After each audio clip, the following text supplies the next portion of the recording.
Welcome to Achieve Wealth through value-add real estate investing. This is the show where the guru hype is banned and you get direct insights from commercial real estate operators. If you're a passive investor, this show can help you better understand investment opportunities. And if you're an active investor, the lessons from each episode can help you to become more effective in your own deals. Now, here's your host, investor and author, James Kandasamy. Hey audience and listeners, this is James Kandasamy from Achieve Wealth through Value-Add Real Estate Investing podcast. Last week we had Kevin Bubb, who's an awesome syndicator and a sponsor in the mobile home park space, and he gave a lot of insight on why did he choose mobile home park and what happened during the 2008 and how he rebounded in his real estate career and a lot of other things. So you guys want to check out that episode. Today we have Todd Dexheimer. Hey Todd, welcome to the show. How are you doing? Good, very good. So Todd owns almost 550 units, and he has been buying in Minnesota, Wisconsin, Kentucky, Ohio, Tennessee. Is that right, Todd? I mean, it's all these states is where you're focusing, which is completely different from the usual guest that we get who buys in Florida and Texas, right? So I want to really dive into these states, which is not the usual focus or not the usual point of discussion that a lot of multifamily syndicators and investors have. Todd, why not you introduce yourself in case I missed out something? Yeah, sure. I mean, a little bit about my background. I started doing this business actually right when the crash happened. I started in 2008. The timing was great. At the time, people were telling me I was stupid and crazy because the sky was falling, but luckily I didn't listen to them. I, bucked the trend and instead of running away, I ran headfirst in. So started buying single families, did a lot of fix and flips, did a bunch of them, probably 150 or so. And was really, though, wanting to focus on rentals the whole time. So while I didn't have any money as I flipped, I would just keep a little bit of that cash that I would get from the flip and buy some rentals. And that's how I was able to build up my rental portfolio. Bought a lot of 1 to 4 families, some small apartments. Did that all locally in the Twin Cities. And I got up to maybe close to 100 units, just under that at one point in time. Before I kind of transitioned then out of the flips, out of that smaller 1 to 4 family stuff and into apartments. I've since sold a few buildings in the Twin Cities, but I've been buying and mostly out of state in Cincinnati, Kentucky area, Tennessee. That's been my main focus now is just buying. I went from buying kind of 20 to 30 unit type buildings to then now I'm buying larger 100 plus unit buildings. So that's my main focus now is looking at 100 plus unit buildings and doing value add syndication. Awesome. Hey Todd, looking at your bio, you also have done some office, some ski resorts, some mobile home park, and finally, I think now you're focusing a lot on. You have been focusing a lot on apartments, right? And why is that? Didn't the other businesses make a lot more money than apartments? Yeah, everything made plenty of money. They all make sense. Look, that's the beautiful thing about real estate, and the confusing thing about real estate is it all makes sense, right? I could make a lot of money in office. I can make a lot of money in retail and warehouses and all kinds of stuff. And I can make money in development and owning land and they all in mobile home parks. You talked about Kevin Bubb, and he's a fantastic guy. He's making a lot of money, I'm assuming, in mobile home parks. And so that's the beautiful thing about real estate, but you got to pick your focus, right? And so, I did some development. I did some land. Like you said, I owned a ski resort, which is just super random. Do you still own it? I don't. I sold it. I thought it was coming and living there. Yeah, it was a distraction. It was a beautiful place. Look, it was like 190 acres or something like that. It was beautiful. It was really nice river ran through one of the edges of the property. Hey Todd, so looks like you have done, quite different types of business, right? Like office, some ski resort, some mobile home park, and you started with small apartment complex and all that. But finally, you ended up focusing a lot on apartment complexes, right? And why is that? Yeah, because apartments make you a lot of money. No, the answer is I needed to focus on one main thing, and I could have chosen office, I could have chosen retail and warehouse, or buying distressed land like this ski resort, but I did all that, but there's just no focus when you're doing just random stuff like that. And I wanted to really focus, and I wanted to build something big. And so ultimately it was a choice of, okay, what do I really enjoy, and what do I really want to focus on? The beautiful thing about real estate, there's so many different options. Every way makes money. And I've got friends that do note buying. I've got friends that, flip houses, that wholesale, that, do land development, everything. And they all make a lot of money if they focus on it and they do it well. So that's why I just had to focus. I just had to have one niche that I picked. And ultimately I was most attracted and most led to multifamily. Awesome. So looking at the states that you have invested right now, right? So I'm not sure whether like the popular state, I would say, like Texas, Florida, Las Vegas, Arizona, Phoenix, and all that, right? So it's a city. How is the market different compared to, these popular states? How's the market in Minnesota, Wisconsin, Kentucky, Ohio, I think Tennessee different from the other markets that, a lot of people know? Yeah. So Minnesota is a totally different market than all of them. Minnesota is a extremely competitive market. You and I talked offline. It's a super competitive market. There's very, very little inventory, very competitive. Cap rates are extremely compressed, almost impossible to find deals. Not that you can't, but extremely hard. There's just not a lot of deals that sell, especially when you're talking 100 plus unit deals. Just not a lot of deals that sell. 87%. And this is where the Twin Cities are there, right? Yep. This is Minneapolis and St. Paul, the Twin Cities. If you go way outstate, it's a different story, but you don't want to invest there because nobody lives there. So if you're going to remain populous, which is Minneapolis, St. Paul, or the Rochester area, which is where the Mayo Clinic has a lot of people know what the Mayo Clinic is. It's one of the best hospitals in the U.S. Those are the two areas where most people are investing in, and it's next to impossible to find a deal. What is so special about these Twin Cities? Now it's like Phoenix and Las Vegas, but past 3-4 years, I used to read Marcus and Millichap report, and they always said the top city to invest is Twin Cities, and I can never Google it, and now you are telling me, what is the Twin City? Right? What's the real definition? Where is it located? What is so special? Why is it the top city? Yeah, well, look, I think we're the 16th largest metro in the U.S. if I'm correct, and I think I am. We got 3.8 million people in the whole metro area, which we call the Twin Cities. We have a large portion of Fortune 500 companies are based here. It's went down recently because there's been some mergers, but they're essentially still here. It's just that a couple of companies have merged. So we've got a very large amount of Fortune 500 companies. And it's just a stable, steady place, right? We're never going to have big population gains, but we don't have population loss. And our rents never go skyrocket up.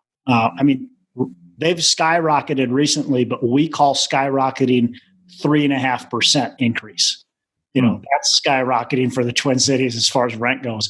But we're going to see, that just stable, that really stable. Just it's never that up and down. It's not like a Phoenix. It's not like a Florida. It's not like that. Just that roller coaster ride. We're just straight. And so people like that. Our occupancy rate in the Twin Cities is. I think we've now came down a little bit, but we're at about 97% occupancy. Wow. Up until fairly on average. Recently. Wow, that's really good. It's amazing. People couldn't find places to live. If you were an okay landlord, you were full. Okay. So the only people that were full were just the slumlords, and even they were close to being full.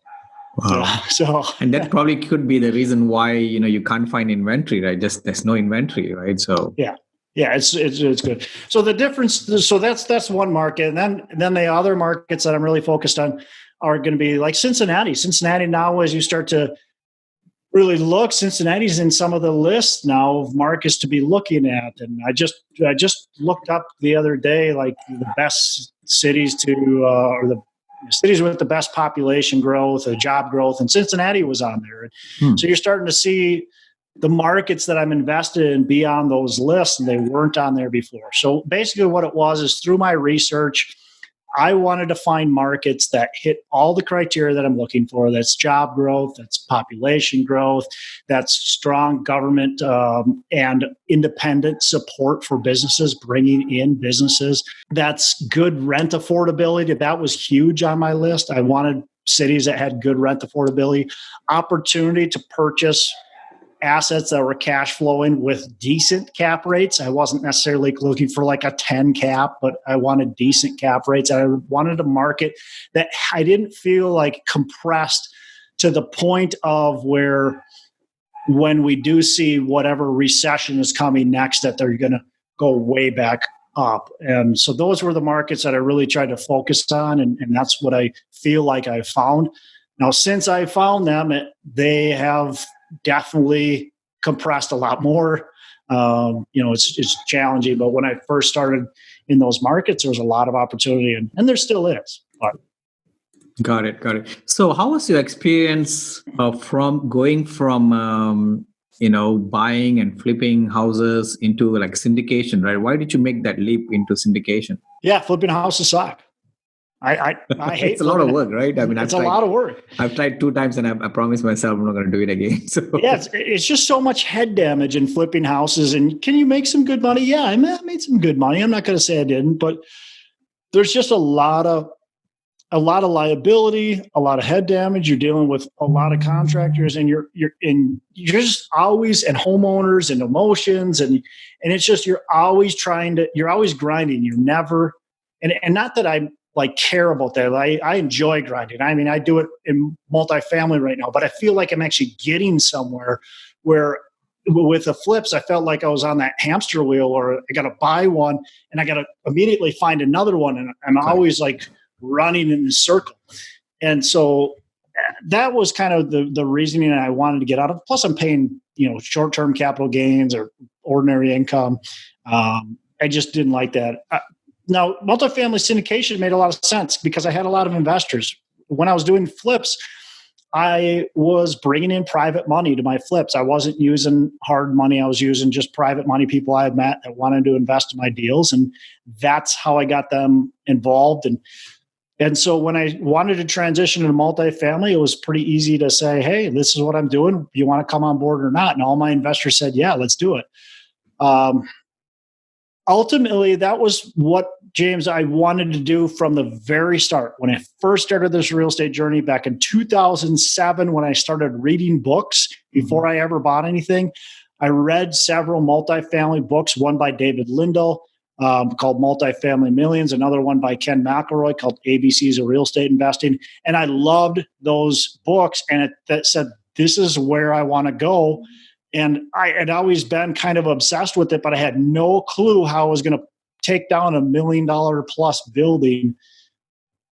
And so I just kind of got scared and let it fall by the wayside. So how did you take that leap? Who helped you? And was it like an aha moment? One day you wake up and you bought it, or what? So I had a business partner, and ultimately it was time for us to kind of separate and go our own ways. I wanted to do something different than the flips and wanted to take this multifamily leap.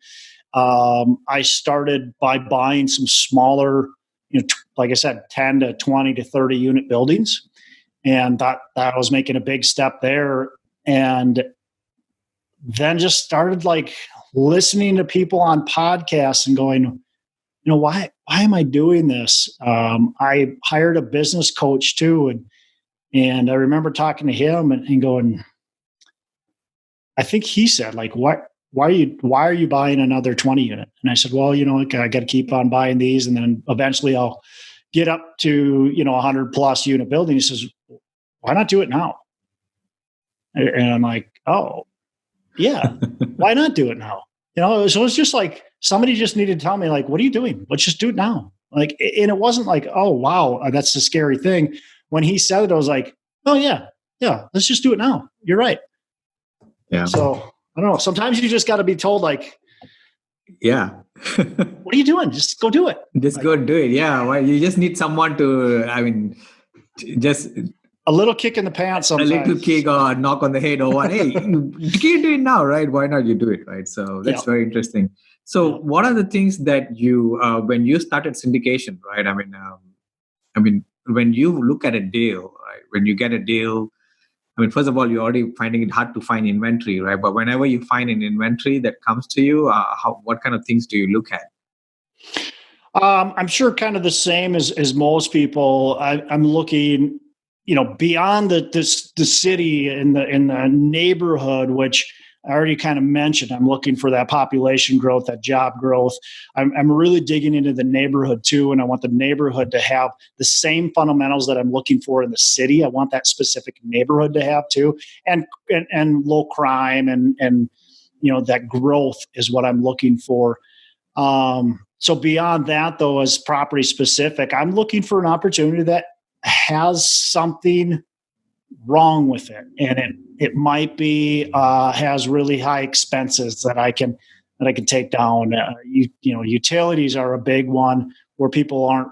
We can put some like LED stuff in. We can put low flow toilets in. We can do energy efficient stuff that's really going to cut down on our bills and increase our ROI. We can do RUBS, which is ratio utility billing, where we're charging back to the tenants. Those people who don't know. And then potentially, depending on how the property is being run, there might be some other potential small things that we can do. And then, of course, on the income side, we're looking at, can we raise rents by doing improvements to the property? We don't like to raise rents just to raise rents. I like to provide something good for my tenant base. And then, there might be other things, like there might be just occupancy issues that the other management company or other owner just wasn't on top of things, collection issues. Potentially there's crime issues, or there's other just, management issues at the property where they have the wrong tenant base in, and, we can correct those problems that are happening. Got it. How's out of this 5 cities, 5 state that you invest in, like, is there any difference in landlord friendliness within this city? They're actually all fairly similar as far as the landlord friendliness. They all have different quirks to them. Some of them I have to give like a 5-day notice to the tenant before you can evict them. Some of them you can't set their stuff out on the curb, right away. You have to give them, like in Minneapolis, if you evict a tenant and they leave stuff at the property, you have to hold on to that stuff for 28 days. Now it doesn't have to stay in the property. You can put it in a storage or whatever, and but they have time. It used to be 60 days, but they have time to be able to get their belongings. So they're all a little bit different, but I would say all in all, they're kind of, we're probably less right in the middle. I hear some other states are being better. For instance, Texas, I hear, is really good. Yeah, you just kind of raised your eyebrows and rolled your eyes a little bit, and I've heard that too by other people. And I think what happens is, and not saying every state is the same, because there's some states that I'm sure are really hard on landlords. But I think if you know and understand the laws and understand, what you can and can't do to get your tenants out and that type of stuff, it's most states are just fine. Like it's not that difficult to move tenants out. For instance, Minnesota, a lot of people have that kind of misunderstanding. I don't know where it comes from. That you can't kick a tenant out in the winter. And that's not true. I actually, my company just evicted one of our tenants, and their date to be sat out is I think December 12th, so you can, there's, and it's winter here. I mean, December 12th next week is going to be 0 degrees out. You just have to understand it. And if you understand that the landlord laws, the tenant laws, you're going to be just fine. So get the right people around you, surround yourself with the right people.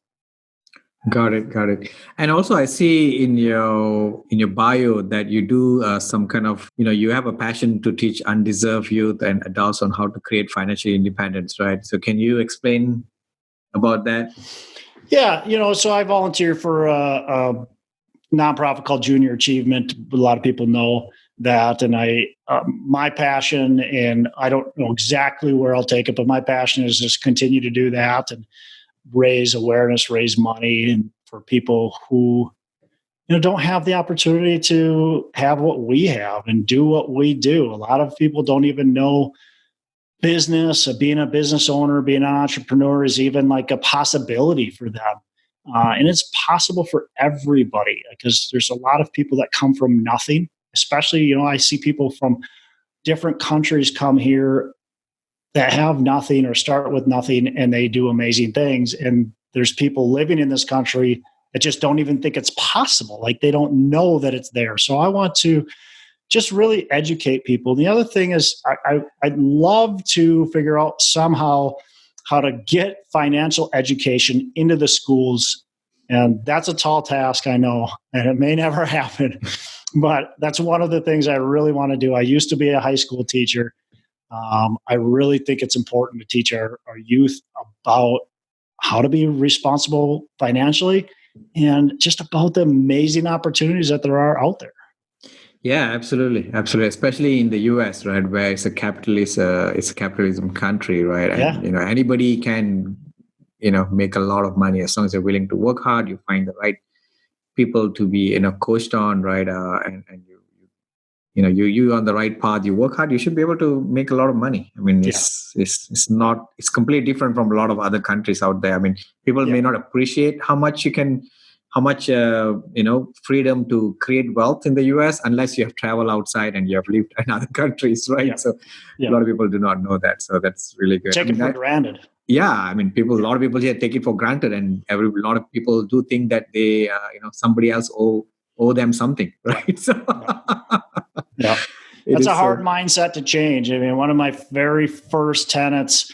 And this is partly where it came from. One of my very first tenants in a single family house, she moved in, she had Section 8, and she said, I'm not going to have this Section 8 for very long. So will you take me when I drop out of Section 8? I said, oh, absolutely. Yeah. As long as your income and you meet the requirements, no problem. Okay.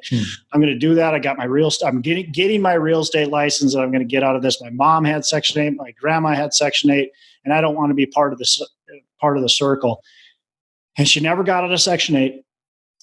I had to actually evict her because she wasn't even paying her portion of rent. And I don't know where she's at today. I'm hoping she's out of Section 8, but my gut is she's probably still in Section 8 and then never learned really what to do and how to get out of it. Yeah. And I'd like to be able to help end that cycle. Yeah, that's a very good thing that you're doing, because I think sometimes they need someone in the business circle to go back and just tell, hey, the possibilities out there in the business world, right? So yeah, that's very important. So Todd, why not? And I mean, just let us know, like, when you look at the multifamily apartment, I presume you're doing a lot of value add deals, right? Is there anything that you find in terms of what's the most valuable value add when you're doing all this turnaround? Oh boy. I mean, it's different for every project, but one of the things I like the most is trying to find expenses that we can cut but be effectively cut. Like I don't want to just cut repairs and maintenance, because those are going to come back, right? And they're going to probably come back and bite me because I tried to cut those and be cheap. But now, if we can do things, we can cut them by buying in bulk, by buying the right materials, by being efficient at what our scheduled repairs versus just randomly doing it when it finally breaks. If we get into a more of a rhythm and a schedule, we can actually cut expenses, which a lot of people don't understand. Like, how is that possible? Because we're we're always on the property and always scheduling things. But preventative maintenance is actually going to save you money versus having something that breaks. I mean, think about a furnace, right? If you go and you change the furnace filters every month, you're gonna extend the life of your furnace by potentially 10 or more years just by doing something like that. So that's one big thing. The other big thing with expenses, and this is my favorite one, is, and I already mentioned this, is the utilities, and cutting back on a lot of the utility costs by doing. There's a lot of different things we can do. We can replace the toilets with the low flows. We can put on a water reading system where it can tell and it can send us a reading if we have a water leak. Just silly things like that seem like they shouldn't, save you that much money, end up saving you a ton of money. And the reason why this stuff is my favorite, the expense reduction is my favorite, is because this is a recession-proof system, right? If we cut our expenses and a recession whacks us, guess what? Our expenses aren't going to go way up. But if we jack our rents up today and a recession happens, what happens with our rents? They go back down, right? And they do. And I don't care what people tell you that multifamily rents don't go down. They do. They go down. Oh, yeah, they do. And so raising rents, while I like that, and I'm not going to tell you we don't raise rents, but we know that by cutting expenses down, as long as we do it the right way and not just cut to cut because we want to be cheap, but if we do it the right way, that's recession proof, and that's going to continue to keep our NOI high during a recession. That's a very interesting perspective because, yeah, you're right. I mean, rents can go up and down, right? But once you optimize your expenses, you're probably going to be, sticking to it, right? So it's good to invest on your expenses. That's a very interesting perspective. That's good. So Todd, why not? Let's go to a bit more personal side of it, right? So do you have any secret sauce to success? I mean, on your personal side? I mean, there's no secret sauce, right? It's all out there. It's all about, several different, if you can do the few things, focus, following one course until success, keeping yourself completely focused. That's extremely difficult, right? But because we got so many distractions out there, but limiting those as much as we can, never giving up, always pushing on, always continuing to persevere, being consistent and persistent. Those are all really big. I mean, it's very easy in this industry and in any industry to get kind of discouraged. You get beat out on 10, 20, 30, 40 properties and you don't get one and you get discouraged. Look, I haven't bought a property since May. Do you think I'm excited that I haven't bought a property since May? No, I would love to have a property right now under contract, but I don't. But I'm not discouraged. I'm going to keep on going and keep on pushing on and keep on putting on offers until I get one. So I think those are just really important things to focus on. I think obviously you need to be clear. You need to have goals. You need to, understand where you're trying to go with this business. Those are all so important. So there's no secret. I wish there was, and I found it, but it's just, you've gotta, it's hard work. Being an entrepreneur can be lonely at times. You're all alone it's at the lonely top. At the top.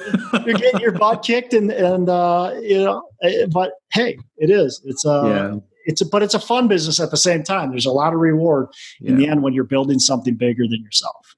Yeah, it's interesting. Even on the previous podcast, we were talking about how the world has changed compared to like past 5 to 6 years to now, because now with social media, you feel a lot of FOMO, right? Because you start seeing people are closing deals and doing deals, and you are like, oh, I didn't buy since March, Am I like?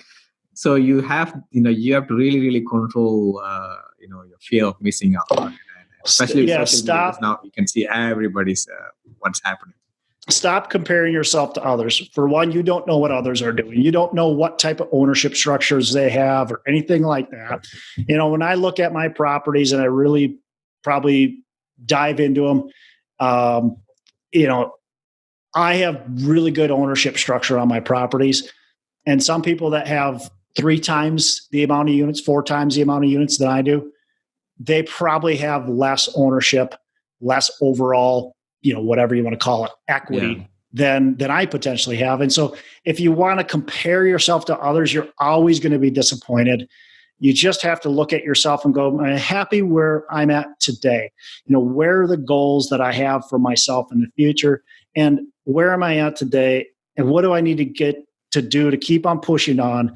That's what you got to look at. If I look at what you're doing and what everybody else is doing, what Kevin Bupp is doing, I'm going to be disappointed in myself.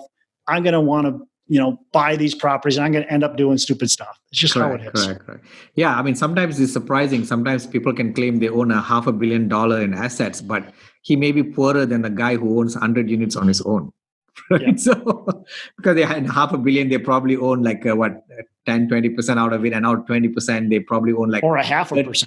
30% out of it, and out of that 30%, they probably gave so much money for all the capital raises that they are hiring, right? And they probably own 0.001 out of that. That's exactly $500 million, right? So, exactly just audience, you guys really want to make sure that you don't get caught into all this marketing hype that you're seeing in Facebook or LinkedIn or what, right? So the real guys are really working, right? So you'll be able to identify the real guys just by talking to them in terms of what are they doing, and how are they podcasting, how are they portraying themselves, and talking to their passive investors, right? So yeah. There's a lot of noise, like you said. A lot of noise, and sometimes the rise of social media. I mean, you have a Facebook group, I have a Facebook group. Sometimes the amount of just in general, Facebook itself, there's so much of noise out there that it creates a lot of FOMO in a lot of people. So you have to be really watching out for that. Yeah. Was there any proud moment in real estate that you think I'm really, really proud of that moment? I'm really proud that I did something that's going to stay with you for a long time. I guess just getting started from the beginning is probably what I'm most proud of. Is that, like I said at the beginning, everybody goes, 2008, that was an amazing time. What a lucky guy. But at the same time, you ask yourself this: did you invest in 2008? Most everybody listening has to say no, because they were either, maybe too young, or they're running the other way. And I was young in 2008, but I just took that risk. I believed in it, and I saw what was possible. And so that's probably what I'm most proud of. When everybody else was running the other way, I ran right to the fire hydrant. Yeah, that's true. Even now it's hard to find deals. It was the same thing in 2008. It's hard to find deals. Even in 2010, it's hard to find deals. It's always 11, 12, all the time. It's always hard to find deals. It's never such things. Well, that's the thing and you said it, and that's perfect right there. And I'm glad you said that, because it's always hard to find deals. It's always easy to say there was a lot of deals back then. Correct. Right. Yeah. We might be saying in 2025 that every deal in 2019 and 2020 we should have bought, right? Mm-hmm. We don't know right now. We do not know. Yeah. But in 2011, 2008, all those years, while it was happening, there was not a lot of great deals to buy, because the market was totally different than it is today. And you didn't know where it was going to go. You just didn't know. You have to buy on today's fundamentals. You can't buy on tomorrow's fundamentals, because we don't know where it's going. Yes, absolutely. Hey, Todd, why don't you tell our audience how to get hold of you? So I've got several things. If they want to listen to my podcast, they can definitely listen to that. It's Pillars of Wealth Creation. They can reach out to me if they want to learn more about my company and investing and that kind of stuff. They can reach out to me at my website's venturedproperties.com, or they can email me, Todd at venturedproperties.com. And then I do coaching as well, run some mastermind groups and coaching. And if they want to learn more about that, they can either email me at that email address, or they can go to my website, which is coachwithdex.com as well. Awesome, Todd. Thanks for coming on the show. You added tons of value, gave us a lot of perspective of different markets that I'm not familiar with, and I'm sure a lot of listeners are not familiar with. And how did you, came up in life, and you've been giving back as well. So really happy for that. Thank you. Yeah, definitely. Lots of fun. Appreciate you having me on. That's it for this episode. If you'd like to learn even more, check out James's free audiobook. It's the audio version of his best-selling book on passive investing. You can get the audiobook completely free along with other valuable resources by visiting www.achieveinvestmentgroup.com/free audiobook. Also, be sure to join our Facebook group too. To find it, just do a Facebook search for Multifamily Investors Group. Thanks for listening. Join us again for another episode next week. See you then.